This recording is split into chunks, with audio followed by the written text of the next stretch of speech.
Once upon a time, there was a town called Berryville. It was one of the most peaceful and safe towns.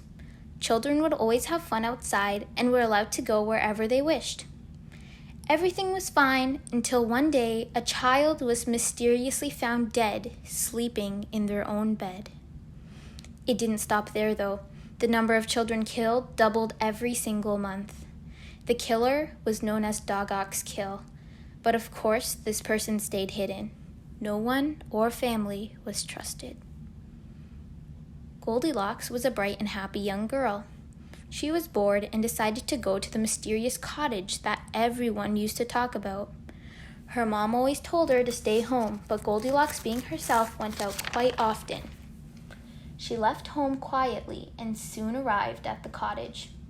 The door was locked, so she went through the window and saw 3 delicious bowls of porridge on the table. She was very hungry and decided to try the big bowl first. She took one big bite, and yuck! It was way too hot, and it was really gross. She moved on to the medium-sized bowl. She took one big bite, and ugh! It was way too cold. She then went to the smallest bowl, took a bite, and said, "This is just right."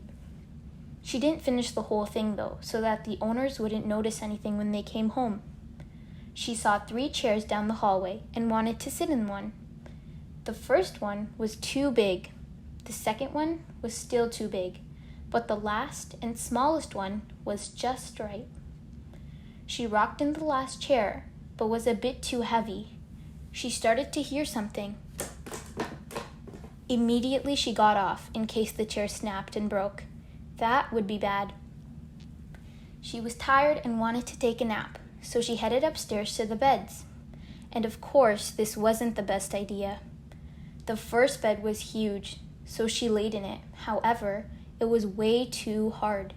She tried the second bed, but it was way too soft. She finally moved on to the last and smallest bed. This was just right. Goldilocks only slept for about an hour when she heard noises downstairs. Shoot, the owners were home. She darted across the room and hid in the closet. The family who lived in the cottage were 3 bears: Mama Bear, Papa Bear, and little Billy the bear. They came home and were excited to have some porridge. Papa Bear ate his happily. Mama Bear ate hers happily, but Billy thought his porridge tasted different. He shrugged it off and just decided to finish it. They all went to sit in their chairs. Papa Bear rocked happily. Mama Bear rocked happily, but poor Billy's chair collapsed right before he sat in it, thanks to you-know-who. They were tired and headed to their beds. Papa Bear fell asleep, Mama Bear fell asleep, and so did little Billy. In the morning, Papa and Mama Bear went to wake up Billy. They lifted the sheets and shook him to wake up, but little Billy never did. Billy's parents were shocked and didn't know how this happened or who did this. You must be very confused as well, but I'll give you a hint. The murderer was in the closet smiling the whole time. The end.